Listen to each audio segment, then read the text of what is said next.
foreshadowing what's to come. The show opens with a young man slashing his sword, seeing a fountain of blood spurt from his enemy. He complains about the game being so gross. Rewinding to some time before this scene, the scene shows a young high schooler, Michio Kaga, waking up in a horse stable. Michio is initially confused but remembers that he lost his memory after starting a weird VR game online. He looks around and identifies items using the game menu, finding a special sword called Durandal with strong attributes such as HP and MB Absorb, and a Riz-boosting ring of determination our hero will later put to good use. He moves out of the barn. Outside, he relaxes seeing a peaceful village, but realizes something is wrong when he sees a group of bandits charging to attack. The villagers seem outclassed, so Michio takes the opportunity to sneak up on the bandits and attack them. Defeating an enemy, he complains about the splatter before finishing the job. Later, Chief Somala of the village thanks him and takes him to the spoils room. There, he notices that the bandana worn by the bandit leader has been swapped out. Somalia orders for the thief to be found. Later, Michio relaxes in a room prepared by the chief. He tries to log out of the game, but it doesn't work.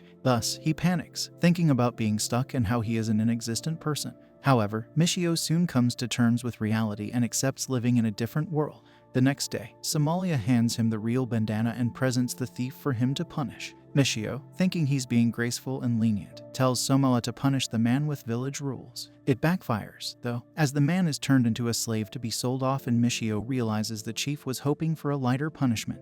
Afterwards, he receives some intelligence cards from the defeated bandits which can be cashed in for bounties. Thus, Michio sets for a town called Vale where he will get his money and begin his journey. On a carriage from the village, Michio arrives at Vale. After redeeming his bounties, he goes to a slave trader, Alan's establishment. Selling his enslaved bandits, he sends off the carriage driver after giving him the village share. Now all alone, Michio feels isolated in this strange world. He is worried about what to do when Alan calls him again. He introduces him to some of his slaves, and Michio learns about sexual slaves. This idea excites him, and when he sees a big-chested Roxanne, Alan notices Michio's infatuation and offers to sell her to him. He entices him with the offer that Roxanne will consent to anything. Wink wink nudge nudge, and that she is a beast warrior incapable of reproducing with a human. Unfortunately, she is too expensive for Michio, but Alan provides him a 5-day time to gather money for her. Invigorated, Michio leaves the establishment, determined to somehow get a female SL. We then see a vision of the future, where Michio is seen with some beautiful women.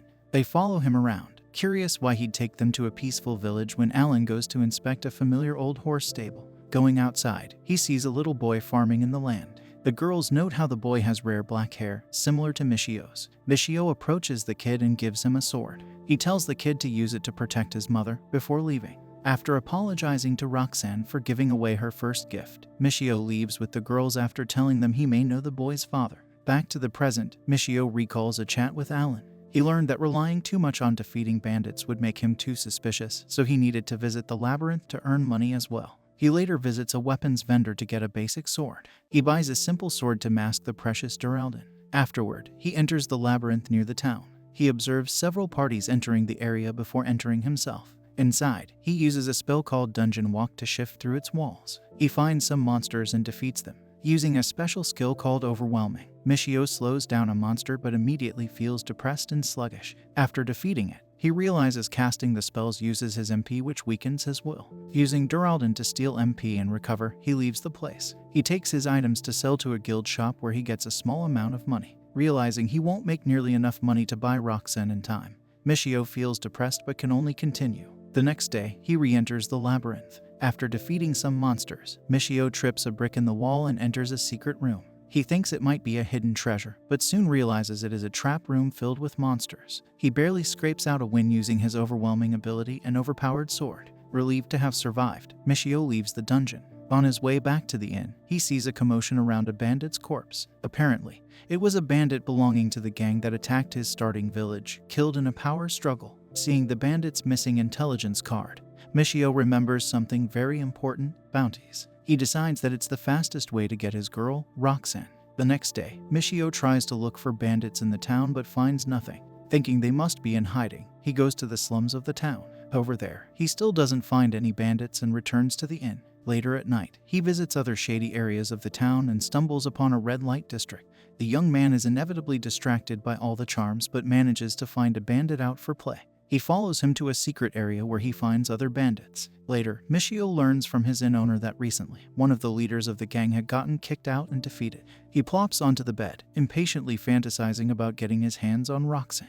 He later equips the thief's bandana and visits the bandits' area. He meets a thief who is initially suspicious but takes him inside his house to buy his bandana. The man tries to attack Michio but misses him. Michio learns from him that the leader who got defeated was ousted from a joint effort by the bandits. Michio then taunts the bandit by throwing the bandana over a flame. The bandit lunges for it but gets struck down by Michio instead. After taking his intelligence card, Michio moves inside. He sees a few bandits sleeping in the darkness. He manages to take out a few of them before the others wake up. Putting down the woken bandits, Michio grabs 2 more intelligence cards before teleporting from the roused bandit headquarters. Outside, he feels guilty about ending humans through his own hands but copes with it, knowing it's how things work in this world. After returning home, he wonders how he'll exchange the bounties again, looking suspicious. He goes to the knight's office on the next and final day of his deadline and hands his cards to a familiar knight. The man doesn't think much of it and checks the cards inside. He comes out to hand Michio the money for bounties on 2 cards, which he gratefully accepts. Counting the money, Michio is ecstatic that he finally has the money to buy Roxanne.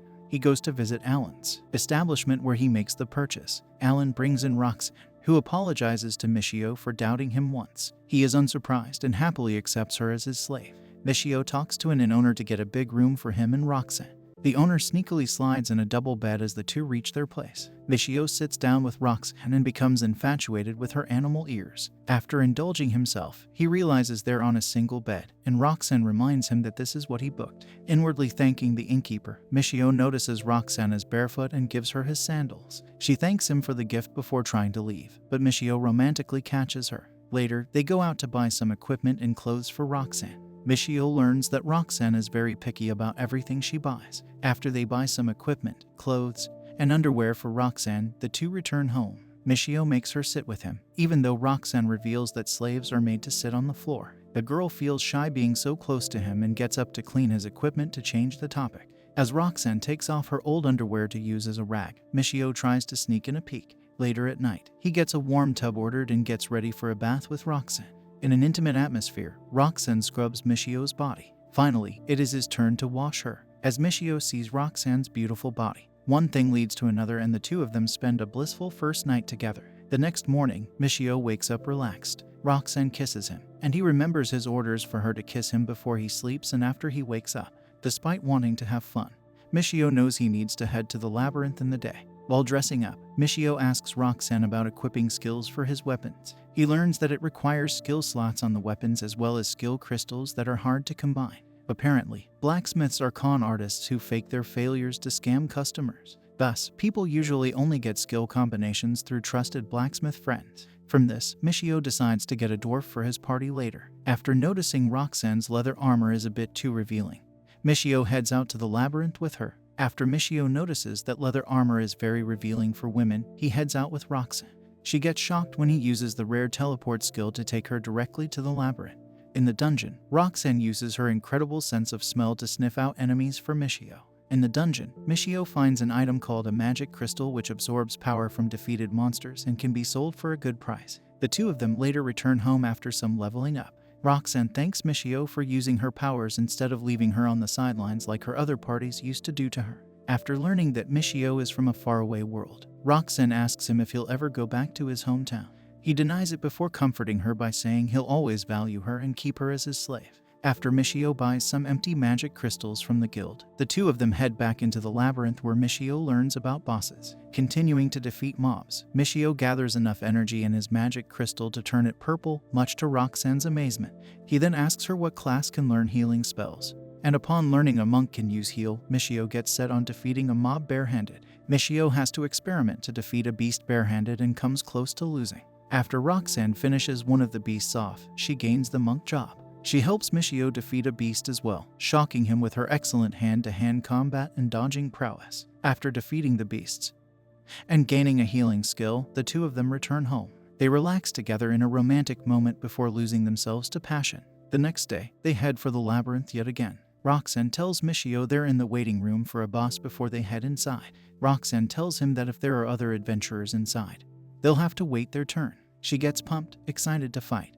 and tells Michio they'll get some loot from the previous party if it fails, which he of course finds horrifying. They enter, and a boss materializes in front of them. Michio finds out that the boss is way stronger than normal mobs. Normal attacks are unable to even flinch it, and only when hit by a special skill 2 times does the mighty foe finally perish. Roxanne seems to be doing well as her immaculate dodging skills helped out. Michio picks up a dropped leaf from the boss. Using it, he crafts some medicine and gains the herbalist job in front of an amazed Roxanne. Later, while exploring the dungeon, Michio notices a skill called Beast Attack in Roxanne. He asks why she doesn't use it, and Roxanne reveals that skills require an incantation which fails if said incorrectly. Roxanne follows him out, confused by his actions. He pretends as if he is just testing something out, to save himself from embarrassment. They go back and fight the boss one more time before returning home. After purchasing some medicine from a shop, they return to the labyrinth for more exploration. Over there, they encounter a new creature on the second floor, a web-shooting worm. The worms initially seem harmless, but soon capture Michio in a deadly trap in one of their fights. They manage to defeat it but feel vigilant of the small vermin. Afterward, Michio returns home with Roxanne. While he is planning to get spells and ranged methods to deal with the worms, he notices something strange. Pushing Roxanne against a wall, he tells her to keep an eye on a nearby man. The man seems shady and spying on Alan's place, and Michio can see that he's a bandit. They later enter Alan's place and warn him about the man. Alan doesn't seem to be bothered by the news, so Roxanne tells him the man was a bandit. He wonders how she is so sure since normal people cannot guarantee it is a citizen or bandit.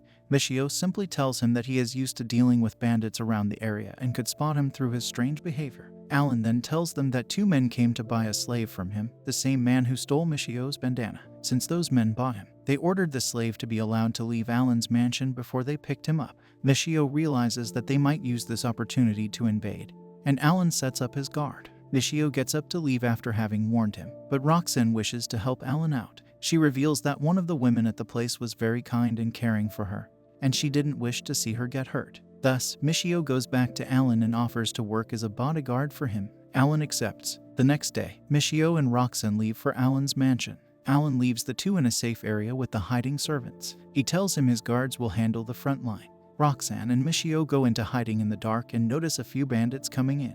Michio follows one of them and decides to use a skill on the lower level enemy. He is able to defeat the man but seems horrified that the skill would have taken his own life had the enemy been at a higher level than him. Roxanne rushes to protect a weakened Michio and Alan comes in to tell them the job is finished. Michio leaves, exhausted. Roxanne feels guilty for getting him hurt, so he reassures her it's not her fault. Then, Michio warps to the labyrinth, which uses more of his MP, but soon recovers it after defeating an enemy. After having used a spell on the bandit, he notices that he now has the mage job and can use magic spells such as fireballs and firewalls. For the 4 elements earth, air, water, and fire, combining the name of each element with either a ball, wall, or storm creates different effects. Michio is finally able to relieve his worries about multiple enemies as the multiple targeting firestorm will take care of all pesky worms. Roxanne is amazed that he can use multiple classes and they head in to test his skills out. After entering the 3rd floor and exploring for a bit, they decide to head home. At a guild shop, Michio notices a woman offering to warp people to the Imperial City close to Kurator, a city with many permanent shops. Since Michio needs to buy some items, he decides to head over with her.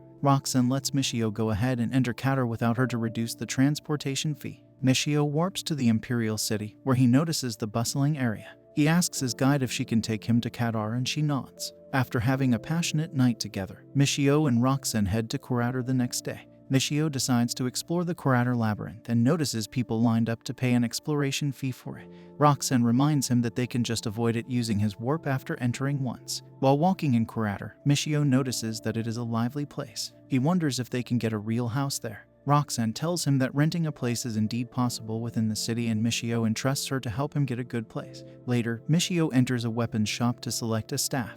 He buys a staff to aid in casting spells before leaving for a property dealer. The woman, who runs a utensils shop as well, greets the 2. Michio thanks her for guiding them to the weapons shop before asking if she has some houses they could rent. She nods and takes them to a nice place near the labyrinth within their budget.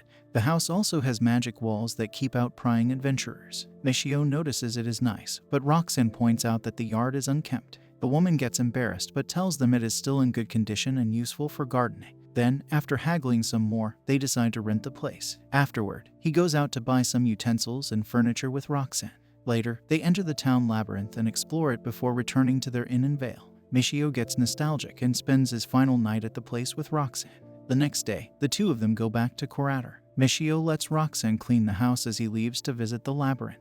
He buys an exploration map from the knights before entering the place and checking it out. Afterward, he visits Roxanne again. The two of them are about to have fun when the furniture guy interrupts them. They then set up the furniture before going to bed. They're finally able to enjoy themselves to the fullest without any fear of the prying eyes and ears at an inn. The next day, Michio wakes up with a kiss from Roxanne. A part of him wishes to laze around with Roxanne all day, but he knows that's not worth it. Later, they visit the Kurator labyrinth together and finally explore the area fully. Michio notices tons of adventurers around and asks Roxanne what the highest floor is. She reveals that a party climbed all the way to the 91st floor of a labyrinth, humbling Michio, who is still in the first 10. After exploring the second floor, they return home to take a break. Michio heads to their landlady to buy some gardening hose. They set up a farm in their house and fence off the area with some hard work. After getting dirty, Michio realizes their house doesn't have a bathtub, fantasizing about bathing with Roxanne. He heads over to a tub maker and asks him if a custom order is possible. The man nods and Michio returns after ordering an extra large and deep bathtub for him and his slave.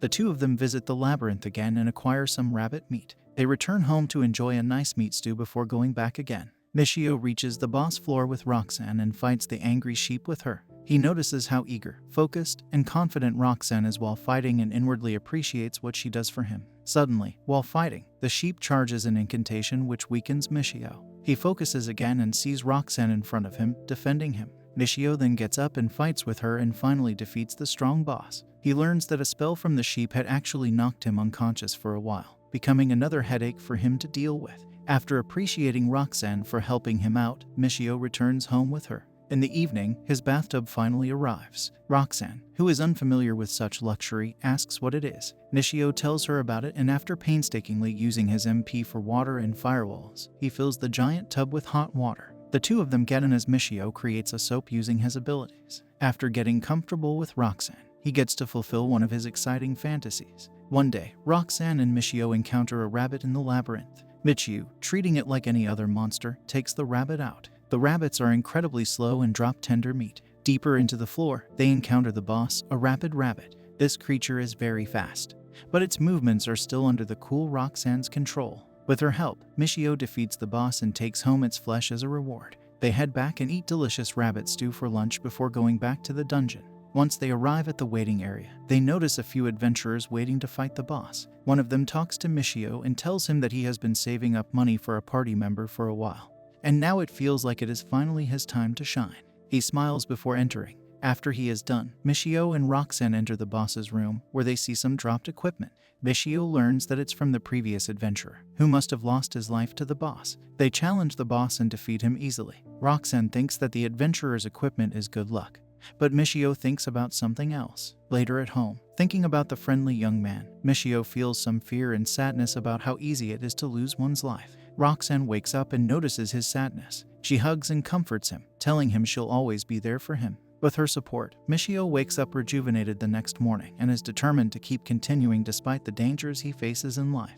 After grinding the dungeon for a while again, Michio goes back to the town to sell some rabbit pelts. Waiting for the cashier to count the pelts, Michio picks out some nightwear for Roxanne. He chooses a nice piece and feels excited about seeing her wear it later. Afterward, they visit the dungeon again and encounter some strong foes. Michio ends up underestimating them and loses a lot of health. Somehow, he manages to survive with Roxanne's help. He later returns home to Roxanne in the lovely night suit and enjoys a therapy session with her in the bathtub. The next day, Michio examines an item he got from the monsters at the labyrinth. It's a skill crystal, something he was seeking for a while. Michio wonders where and how he can find a suitable blacksmith to combine it with an equipment piece for him. After having lunch with Roxanne, Michio decides to head back to V. Roxanne learns that he wants to write a will, and that the death of the young adventurer he saw had severely impacted him. Michio wanted to write his will to have all his slaves freed since he did not want them to face cruelty and follow him to his grave. Roxanne, however, an item he sought after. However, he wonders how and where he'll get a suitable blacksmith to install it into an equipment piece for him. After having lunch with Roxanne, Michio tells her that they're going to Vale. He reveals that he wants to write a will there. The passing of the friendly adventurer Michio saw greatly impacted him and inspired him to future-proof his belongings and legacy. He has decided to write a will to free all his slaves on death instead of cruelly making them follow him to the grave. Roxanne surprisingly disagrees, however. She vows to protect him in battle and cure his sicknesses, all because she appreciates how kind of a man he is and what he has done for her. She convinces him to not write a will. Michio has to go to Vale for business anyway to get more party members. Once there, Michio visits Alan again. He inquires about a blacksmith servant but finds out that since blacksmiths fail enhancements, master-servant relationships get sour and many people don't get dwarves as slaves. He also learns that the dwarves are a strong race and it's uncommon to get a dwarf slave anyway. However, Michio finds out that Alan does indeed have a dwarf available. He gets introduced to a purple-haired girl called Sherry. Sherry has strangely elf-like ears and seems assertive. She tells Michio that she failed to become a blacksmith. Apparently, she didn't have the aptitude for it. Michio finds it strange she couldn't learn the job and plans to figure it out in the future for her. Sherry then leaves after making her case, and Michio asks Roxanne if he should get her. Roxanne thinks that while Sherry is eager and has a good mentality, her lifespan must make her a difficult purchase. Michio seems confused at this news and learns that a dwarf's ears grow thinner with age. He asks Alan about this, who assures him that Sherry is in fact a young 16-year-old. Michio finally decides to negotiate with him and gets her at a good discounted price. When Roxanne learns he's buying the girl, she initially seems somewhat down but cheers up. Later, Sherry is introduced to their party and marvels as Michio uses multiple jobs to take them around the world. She is stupefied when they get teleported to Quarator. Michio asks her if people with multiple jobs exist in their world, and Sherry reveals that they're just mythical creatures at godlike levels, boosting his ego. To get Sherry set in the party, Michio asks what weapon she'd like to use, and of course, the strong dwarf asks for a club. She gets shocked upon learning the adventurer Michio will be casting spells as a mage from the sidelines. Later, Michio takes Sherry to buy a club for her. Sherry is still shy and doesn't want to overburden her master, so she settles for a simple wooden club which looks more like a log. Michio is surprised when the petite girl easily lifts up the heavy club, proving her dwarf strength. He asks what armor she'd wear as he thinks leather armor wouldn't fit. The petite Sherry feels offended about her body size, and Michio assures her he wasn't thinking about that. Roxanne then starts showing off, saying breast size doesn't matter in battle, while Michio reminds her that her gigantic size is just counterproductive. Later, while Sherry prepares lunch, Michio asks her about skill crystals. She tells him that in theory, equipment has invisible skill slots that might be able to equip skill crystals. Michio, who can see those slots, is surprised that this discovery is just a theory in their world. Later, he visits the dungeon with these two slaves and shows off in front of Sherry. He takes out the monsters with ease, and Roxanne shows off her graceful dexterity and evasion. She is impressed that he is able to take out most monsters with one hit. Afterward, they return home to have food. Sherry is surprised when Michio makes her sit at the same table as him. Initially hesitant, she notices how friendly and kind he and Roxanne are. She enjoys the food with her master as night falls. Michio prepares to get ready for a bath and gets the hot water. Roxanne is surprised to learn that he doesn't just visit the labyrinth to blow off steam but to actually recover his MP from all the casted firewalls and water walls. He calls both Sherry and Roxanne to have a bath with him, as he finally fulfills the fantasy most men have. As time passes, we see Michio buy more and more slaves for his party, auctioning and receiving their hands from their families. Michio gets them through various ways. He gets girls called Miria, Rutina, and Vesta, and enjoys his life with his harem in this exotic new world as our story comes to an end. That will be all for today. If you enjoyed the video, please leave a like and subscribe to our channel for more amazing content.